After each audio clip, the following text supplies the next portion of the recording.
પૈસા નહોતા કોક લેવાના, આખો વર્ષ એમ કહી દીધું ફૂલ ઠંડીમાં નહીં એટલે નહીં એટલું કમિટમેન્ટ છે. તો આ સીએમના તમે રોયલ્ટીને હકદાર થવું ને હકદાર ન આ સીએમ રોયલ્ટી રૂપે પૈસા આપે છે એને હકદાર તો બનવું પડશે, વફાદાર તો બનવું પડશે.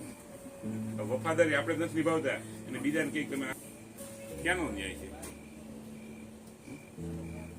પેલા ખુદ અપનાવો પછી આપણે બીજાને કહેવાનો અધિકાર છે ને. આપણે અપનાવતા નથી બીજાને કહીએ શું થાય? કોણ અપનાવશે? વિચાર કોણ ભરોસો કરશે?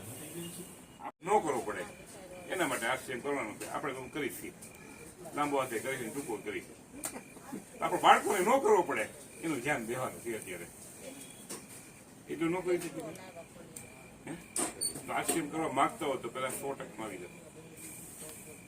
આશ્ચર્ય સિવાય શરીર પર કપડું ન હોવું પેલો પ્રશ્ન. આશ્ચર્ય ન કરે, આશ્ચર્ય બદનામ કરો છો.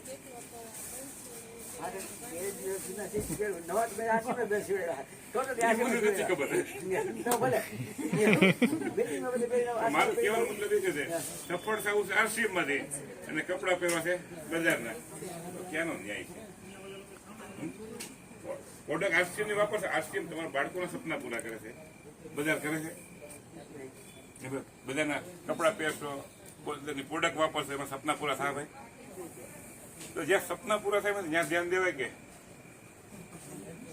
ધીરે દેવાય? કેટલા છે જૂના? 2 વર્ષ રોયલ્ટી પાસે આવે શું કરશે? કેટલા જોડી કપડા આવશે? એમ નથી